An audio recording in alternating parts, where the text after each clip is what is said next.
My name is Matt Bettinson, or Mr. B, and today I'm fortunate to have a chat with a man that knows a thing or two about design, style, aesthetics, art, class and culture, and he's a thoroughly nice bloke too. He has an obvious passion for people and life, coupled with a wonderful ability to listen. So I'm pleased to introduce architect Wade Weissmann. Thank you, Wade. Matt. Wade, it's a pleasure to have a cup of tea with you today, so thank you for your time. It's a perfect break. Thank you. Now, I'm really fortunate to have this time with you because you're a busy man, aren't you? I've had a lot of things going on the last few years. Absolutely. Right. Yeah. Could you share with me a bit about your calendar and how that's looked recently?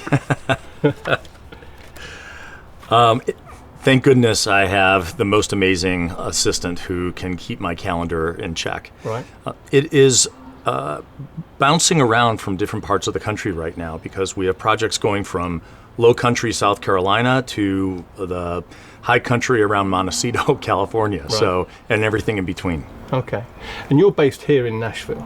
I am, yes. But you're from Milwaukee? I am originally, yes. And I never say Milwaukee correctly, so you'll have to forgive me. Milwaukee's perfect. I think it's fascinating hearing about how your world is, and I'm fortunate, of course, to have seen some examples of your work and learn bits here and there. But one of my favourite things is hearing the story of how it all started. So I wonder if you could share that with us. Well, when I was a little boy, I really enjoyed building things out of blocks. Yeah. And my grandfather noticed that I would spend time sketching and building matchbox cities for my little cars. And he started giving me books on architects and architecture.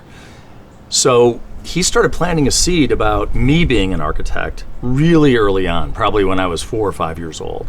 And I can remember when someone asked me about what I wanted to be when I grew up, I would say I want to be an architect. And lo and behold, here I am. You said fort, and I remember that from the story when you told me before. So I've been thinking for a couple of days about forts and how your story and how it all started. Have you designed a fort yet in all the projects that you've done? I've been thinking and dying to ask you that question. You know, I did get a chance to actually do a little fort type play area for the grandchildren of one of my clients in Wisconsin. Right. So that was pretty cool. They in that winter time up there, the kids need something to do during those cold weather months. And so they built this huge playroom, and one wall was just this big fort that had little doors and passageways so that the kids could kind of play and hide and crawl around in it. So it was pretty fun, yeah. Is that one of those moments? I always think there's moments in life, particularly as I get older, where there's some kind of flashback. And my childhood I can't remember very well, but every so often some weird thing will give me a flashback. But I imagine doing that for that project, the flashbacks were really strong. Is that right? No, that's absolutely correct. I remember some of the forts that I built when I was a kid. Right. You know, on those winter weekends when there was nothing to do and you were, trying to, make shift anything you could. So building blocks for me were the sofa cushions. Yeah. And, just putting stuff and leaning them up against anything. Yeah. Clothespins were really great fasteners. Right. And so, you put something together that seemed makeshift, but inside they were these cozy little experiences that were very womb-like, and they were great to spend your winter afternoons in. Then you got to haul all the stuff in too to make it a real fort, right? Yeah, definitely. Yeah. Books, TV, cookies, milk, tea. Yeah, let's get the tea in there as well. My son is starting to do that with the sofa cushions, and it drives me crazy. Why? And I'm trying not to get driven crazy because I just want to sit on the sofa and have a cup of tea. And he's there, he's got all the cushions off and you can't move. But I get that, I love it. And I think back to how it was when I was trying to build forts at his age. So it's good, maybe. Are forts big enough for you to crawl into? No? For my wife and my other son, yes, but not for me. I'm like a big giant. But maybe he could be an architect in the future. Maybe. You never know. Absolutely. He certainly has the prerequisites. Yeah, you never know. Where you are now with Wade Weissmann Architecture, I really like the following bit from your website, and I'm going to read it out to you. Founded in 1996, our mission is fourfold. Do you know the rest of this off by heart? No. Okay. To create custom, timeless architecture, to cultivate professional integrity at every turn, to encourage and provide opportunities for creative collaboration both inside and outside our offices, to foster lifelong relationships. And I think that's the one that really gets me, to foster lifelong relationships, because as I think about you and how you are and your team that surrounds you and supports you and vice versa, that is really strong. So where does all that come from? Because they're simple statements in theory, but they are so powerful. So where do they come from? When we really sat down and dissected, our core values, and we looked at what it was that we did as a firm and what our mission statement is, so to speak. And so I was kidding before when I said, I don't know what it is. But the truth is those are the founding principles of my office and the office that, I hope will continue on long after I'm gone. Right. The lifelong relationships is really, when you think about it, you hear the old expression, it takes a village. And it really does, right? And the communities where we practice, that is really the backbone of the relationships that we build. Yeah.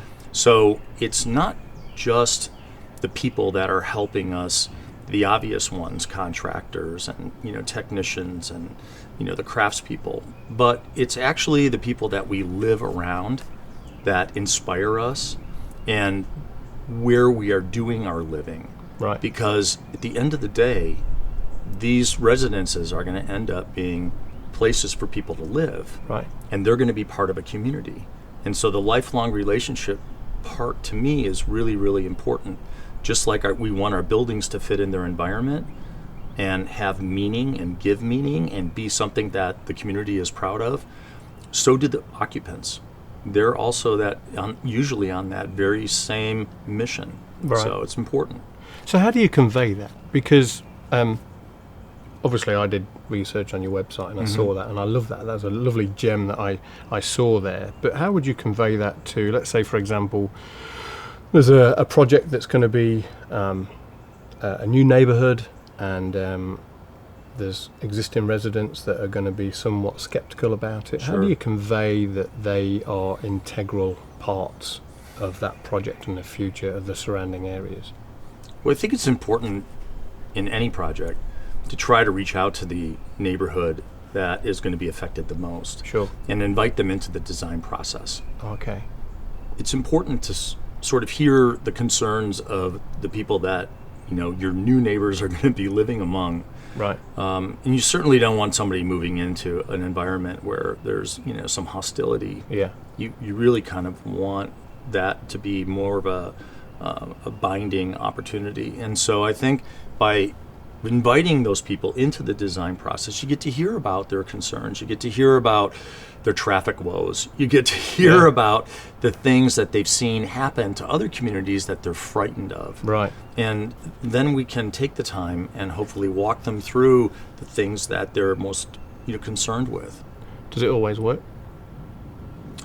Usually it does. Every once in a while you'll get somebody who just doesn't want to hear it. Right. They've made their mind up. Yeah. But, there's always people like that. Sure. You can't make everybody happy. I think for the most part, most concerned citizens, once you actually sit down with them and they're reasonable, they figure, what? Something is going to happen to that piece of property eventually anyway. Right. I can't stop everything from happening.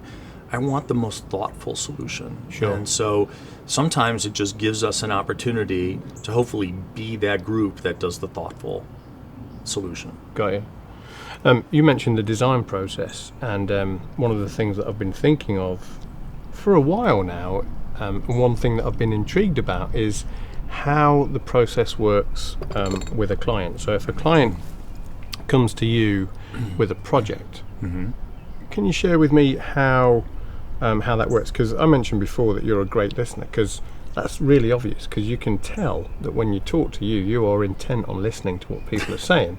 And I believe you've got a passion for life and people, which I think is fair. Is that right? Absolutely. You'd agree? Yeah. So I imagine you've got to have those qualities to succeed. Or would I be right in saying that those qualities have helped you succeed to where you are now with 5 locations across the US? You know, it's really interesting. I mean, there are so many personalities in every profession, right? Right. So there are architects who are true artists, right? Yeah. So they're creators, and the people that seek those individuals' art are the ones that want their art. You know, they want to live in that environment and be inspired by it. I think the client that looks at us and says they appeal to me are the ones that are looking to be involved in the design process of their own environment. Right. Because I'm building their house. We're designing their environment. And the people that are the most important to them that are going to be sharing that environment with them. And so at the end of the day, someone's not buying a Wade house. They're buying their own house. I'm just there to help fit it and fashion it in a way that excites them and inspires them. So the way we approach a project is to listen and to extract as much as we can about what their needs are, what they think they need to thrive in, and looking into their crystal ball and what the use may need to be over a period of time so that there's relevance over a longer lifespan, right, and it doesn't just become irrelevant. Okay. Then I think typically a client that comes to us knows that history is a huge part of what we bring into the design process. And I thread it into our design process so that the building feels like it's substantial and has a sense of belonging. Right. Meaning it respects the local building traditions, some of the quirky things that you might see in the buildings neighboring, and the ability to make sure that from a scale perspective, it doesn't seem out of place. Okay. So when we start weaving, these different ingredients, together, you end up with a really beautiful sort of tapestry. And the building is this sort of hopefully beautifully woven, building program, sense of history, site constraints, good building materials, and a sense of community. That sounds like an intricate process. And obviously it's project by project, but it kind of makes me sweat. because I'm as simple as they come, but I wouldn't know where to start, how to understand. I mean, I could listen, but I wouldn't know how to understand and obtain those elements that you mentioned. So, because you've been doing it for a good amount of time, does it become just like second nature to a degree? Kind of. Yeah. We as architects, I think, we're vision casters. Yeah. Okay. And there's great, history has had some great architects that are great vision casters that were, cutting edge, and, like Le Corbusier, and, some of these, amazing sort of during the dawn of sort of the modern architecture movement, really kind of like looking towards the cities of the future. My vision casting for most people, I think, has a lot more romance in it than trying to essentially redefine the living environment. I think that the traditions of living are really, really important to individual people. How they celebrated holidays, okay, how they celebrate, the occasions in life and the passage of time. Those are the things that end up in the photographs. Yeah. And end up on Facebook now, but in the photo albums and on the on the photo wall in the house, creating right, going up memories, the stairs, right, or something. Yeah. And I've always gotten a kick out of that, because then the walls sort of become the family archive, right? Right. Yeah. And it's sort of embellished with this history and these benchmarks and images of people that may have lived and been a part of things that may no longer be there, right? And the passage of time is pretty fleeting and quick. Yeah. So for me, I think that responding to the traditions and the ceremony that individuals want to live their life in and around is really, really important to me, and to find a way to make it so that the building can actually transform effortlessly, so that the client ends up with a space that can transform to an impromptu gathering very, very quickly, no matter what the time of year or the time of day is. That makes me really satisfied. Right. When I'm working with clients and they say to me, we'd like to have my daughter's wedding here in 4 years, wow. Or, we hope our kids and grandkids will come back here.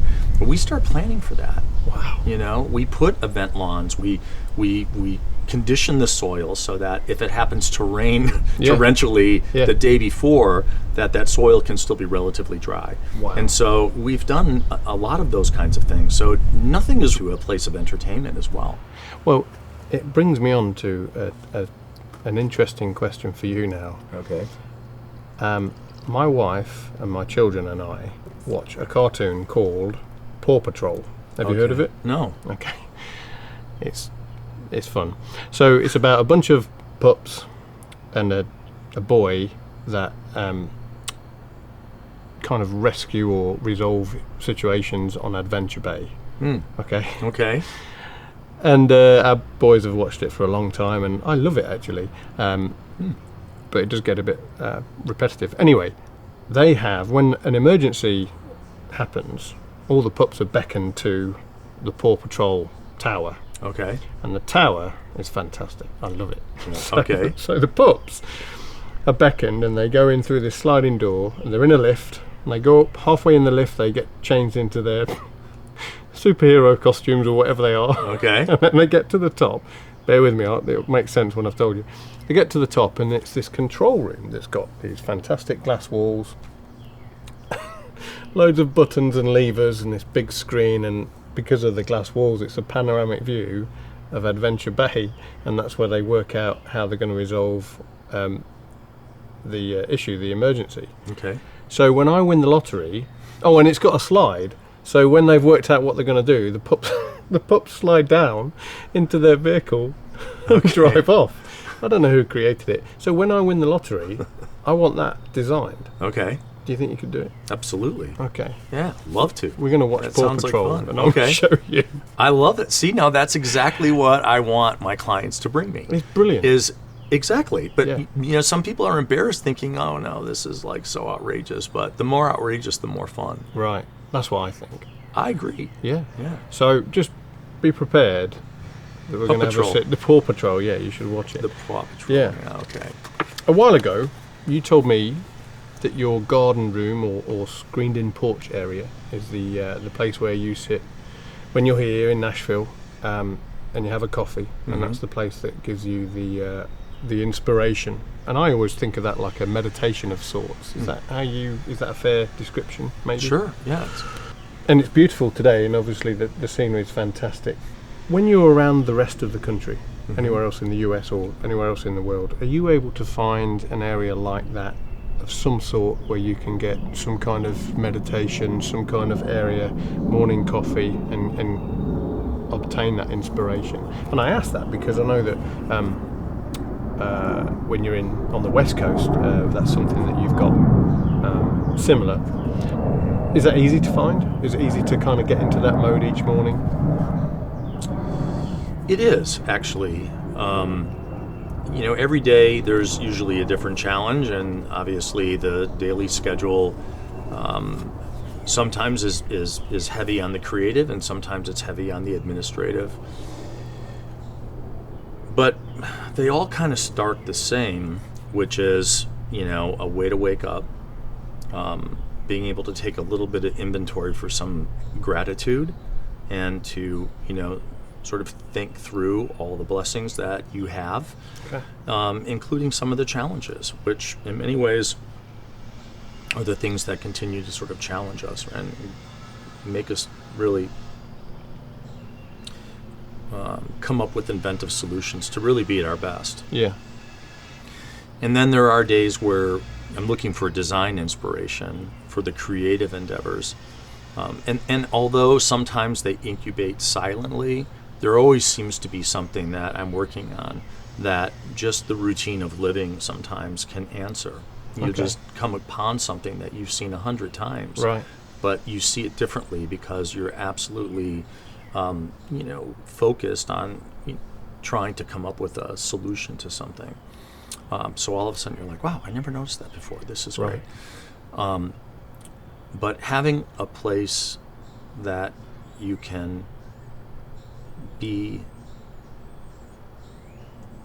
silent and have no stimulus and let this connection of your sort of soul and the environment kind of come together to create some sort of inner peace is definitely a way to start a day. Yeah. And regardless of how that day is going to go, finding that centering device and giving an opportunity to sort of think through, the really the blessings that we're going to have for that day is for me best spent where there's some connection to nature. Right. So in Santa Barbara, I have a small little porch, off the kitchen, that the first sunlight that breaks the roof plane, hits, and it sits over a small garden, and there's a Meyer lemon tree there, and the fragrance off of it in the morning is amazing. And the neighbor downstairs has a bird feeder, and literally what you hear are the hummingbirds and the birds, and you can just hear their little wings in fluttering about, and then there's this little waft of Meyer lemon blossoms, and then there's the beautiful California blue sky and the mountains catching the sunlight in the morning. And there is this sort of sense of wonder, right? Wow. That you're in this, really spectacular environment, and it's very inspiring. And it's literally a 4-foot wide porch with a small table on it. Doesn't have to be much. Doesn't have to be much, no. And I think, just making sure that you're kind of aware of the beauty that may seem very anonymous around you can actually be very special and very inspiring. Would you say that's the case for that woodpecker that keeps chiming in? Absolutely. He's reminding us who's boss. Yeah, exactly. I was thinking about that coffee in the morning. Yeah. And you said about 100 times you'll see something. I wonder if you drank tea every so often, that might make you see. No? All right. You recently launched your book, Heirloom Houses. Yes. How did that come about? Can you tell me about it? I think it was really kind of a culmination of looking back at what we sort of laid out as our core values as a firm. Yeah. The concept of heirloom houses was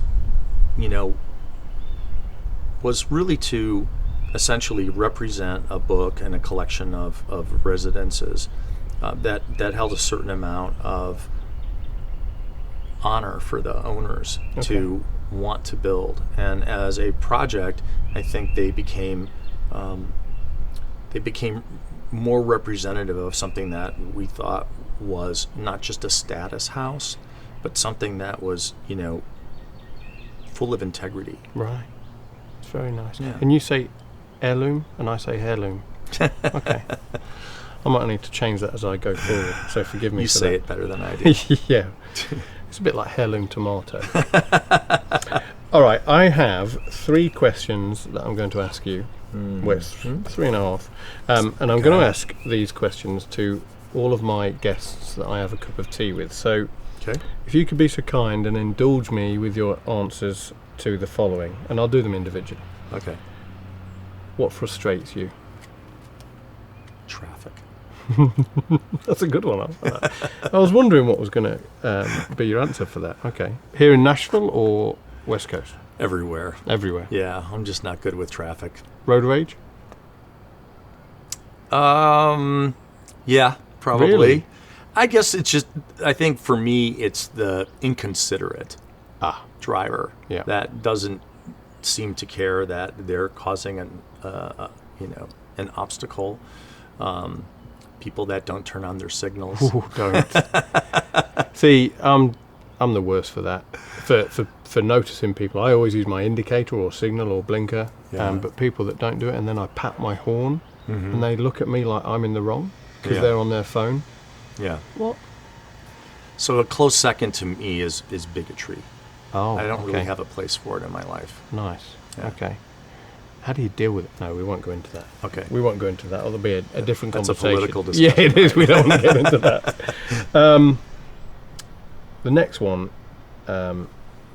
is one of my favourites. So, what warms your heart and makes you smile? And you can say it's tea and biscuits if you want, but the next one. I think to me, it's just epic on what the passage of time and history does to families and people who are together for long periods of time. When I walk into a great old house and I see that, it's something that's like a third generation owned, and I see the, old pictures of when it was first finished and the trees are tiny and, and there's an old Model T in the front yard or something. And I think about what dedication it took. To me, that sort of epic passage of time, old movies that, are sort of these, epic long duration time span, like Giant and some of these other ones are just amazing to me. Wow. And so, that warms my heart, Nice. I like that. What are your DIY skills like, or I call it DIY, home improvement skills? Little jobs around the house, putting up shelves. I'm a very domestic person. Okay. Yeah, I'm a very domestic person. I like a tight run ship. Okay. I like it well outfitted. Nice. And I like it ready to be able to transform and host a gathering or an event from either impromptu or planned. So yes, I'm very domestic. Nice. I practice what I preach. I like it. If you could be, you ready? Okay. A superhero, what would your special power be, and what would be your mode of transport? And I think that question, I'm going to base that question or blame that question on my eldest son because he's into superheroes at the moment. So I thought, well, maybe it'd be good to see what you think. Special power. So this is very interesting. We, as a small group of us, used to come up with superhero names for one another, right, with my pals. And the one that they gave me was called Descripto. Oh. And so, because they thought that whenever I got into a story, I would get so finely tuned into the description of detail that they would say, you lose the whole point of the story trying to set the dang thing up. So I don't mind. I could be Descripto. Okay. I'll be Descripto. I like that. Yeah. What would be your mode of transport? A cigarette boat. A cigarette boat. Just loud, obnoxious, just coming through. I love it. No traffic. Right, yeah, no traffic. There's nothing to get in your way. Exactly. I just, show up and from one harbor to another. Wow. I wonder if we could think about incorporating that with the Paw Patrol tower, with the boat dock underneath. Well, that's where the pups would come out on the, right? I think we've got another episode or two for Paw Patrol. I love it. Wade, it's been a real pleasure having a cup of tea and some biscuits with you today. So thank you for your time, your hospitality, your kindness, and your insight into your world. Thank you very much. Well, thank you for pushing me a little bit and giving me some questions that I hadn't seen before in the interviews that I've done. So this has been great. Good. And it's just beautiful day today. The woodpeckers said hello a little bit, and now the birds are tweeting, so it's been really nice. The cardinals are saying hi. Yeah, they are. Or they're saying shut up, I'm not sure which. So from Wade and myself, thank you for watching, and that's bye for now.